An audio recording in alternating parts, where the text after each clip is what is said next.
នៅភូមិតូចមួយនោះគេគ្រប់គ្នាស្គាល់យាយមុំនេះថាជាអ្នកធ្វើនំត្នោតឆ្ងាញ់ជាងគេនំមួយនេះជាចំណែករបស់លោកមេភូមិដែលគាត់ចូលចិត្តផ្អែមជាងអ្វីទាំងអស់តែព្រឹកនោះនំដ៏វិសេសនោះបានបាត់ទៅហើយគាត់ស្វែងរកគ្រប់កន្លែងក្រោមតុនិងក្នុងកន្ត្រកតែគ្មានឃើញ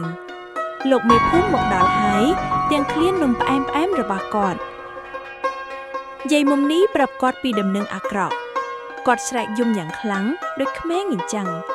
ភ្លាមនោះគាត់ក៏នឹកដល់អ្នកណាគេអ៊ំសំអាតឮសម្ដីមេភូមិពីចម្ងាយគាត់ដើរទៅរកពួកគេទាំងមានអារម្មណ៍អាក់អន់ចិត្តគាត់មិនយល់ព្រមនឹងការចោទប្រកាន់នេះទេមេភូមិបង្ហាញស្នាមជើងតូចមួយថាជាភ័ស្តុតាងសំអាតពិនិត្យស្នាមជើងនោះដែលយកចិត្តទុកដាក់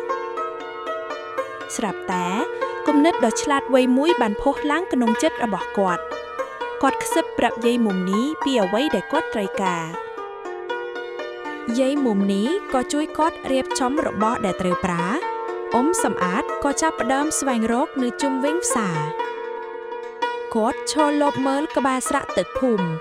គាត់ឃើញទាមួយហ្វូងតែទាធំមួយក្បាលដើរចម្លែកណាស់ទានោះលិចជំពូករបើវាដោយអាចកំបាំងគាត់ដាក់នុយបាយដំណាបស្អិតនោះក្បែរទឹកទាទាំងអស់ប្រញាប់ប្រញាល់ទៅរកចំណីតែទាធំនោះជាប់ជើងក្នុងបាយដំណាបស្អិតនោះមេភូមិសោចរហូតដល់ភ្លេចខ្លួនភ័ស្តុតាងគឺនៅលើចំពោះរបស់វាច្បាស់ណាស់មេភូមិសំទោសចំពោះការចោទប្រកាន់ខុសរបស់គាត់សំអាតជាមនុស្សចិត្តល្អគាត់មិនប្រកាន់ទេយាយមុំនេះឲ្យរង្វាន់នំត្នោតមួយដុំធំដល់គាត់សប្បាយចិត្តណាស់ហើយក៏ចាប់តាមញ៉ាំហើយដូច្នេះហើយអ្នកភូមិក៏បានរៀនថាភ្នែកដ៏មុតស្រួចនិងគំនិតឆ្លាតវៃអាចចាប់ជនល្មើសដ៏ធំបំផុតឬតូចបំផុតបានអ៊ំសំអាតជួយទាដែលជាប់ជើងនោះឲ្យរួចខ្លួនទានោះរត់ទៅបាត់យ៉ាងលឿនទាំងភ័យខ្លាចលោកមេភូមិនៅតែមិនទាន់អស់សំណើចនៅឡើយទេយាយមុំនេះចាប់ដើមរៀបចំកន្លែងលក់របស់គាត់វិញភ្លាមនោះគាត់ក៏នឹកឃើញដល់រឿងមួយទៀតយាយមុំនេះក៏និយាយលេងសើចជាមួយគាត់លោកមេភូមិធ្វើពុតជាការពារខ្លួនពីទាសំអាតប្រាប់គាត់នៅអ្វីដែលជាការពិតលោកមេភូមិយល់ព្រមហើយដាក់នំរបស់គាត់ក្នុងពាងធំមួយ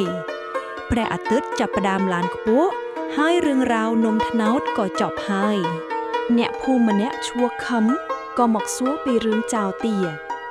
សំអាតក៏រៀបរាប់ដំណើររឿងទាំងអស់ឲ្យគាត់ស្ដាប់ខឹមសើចរហូតដល់យំយាយមុំនេះសប្បាយចិត្តដែលឃើញមនុស្សសើចពួកគេមើលទៅកន្លែងដែលស្នាមជើងទានោះនៅលោកមេភូមិត្រឡប់មកវិញទាំងភ័យខ្លាចទាគាត់ឮសំឡេងទាយ៉ាងខ្លាំងធ្វើឲ្យគាត់លោតសំអាតលួងលោមមេភូមិគាត់នៅតែមិនសប្បាយចិត្តបន្តិចទេសេចក្តីក្លាហាននិងគំនិតឆ្លាតវៃរបស់សំអាតបានជួយដោះស្រាយបញ្ហាទីផ្សារបានបិទហើយរឿងរ៉ាវក៏ដល់ទីបញ្ចប់សំអាតមានមោទកភាពដែលគាត់បានបង្ហាញការពិតលោកមេភូមិបានញ៉ាំនំត្នោតរបស់គាត់ដោយសុវត្ថិភាពតែរឿងសំខាន់គឺគំនិតឆ្លាតវៃអាចជួយយើងដោះស្រាយបញ្ហាធំបានដោយពាក្យខ្មែរពោលថាឆ្លាតមិនចាញ់ប្រសព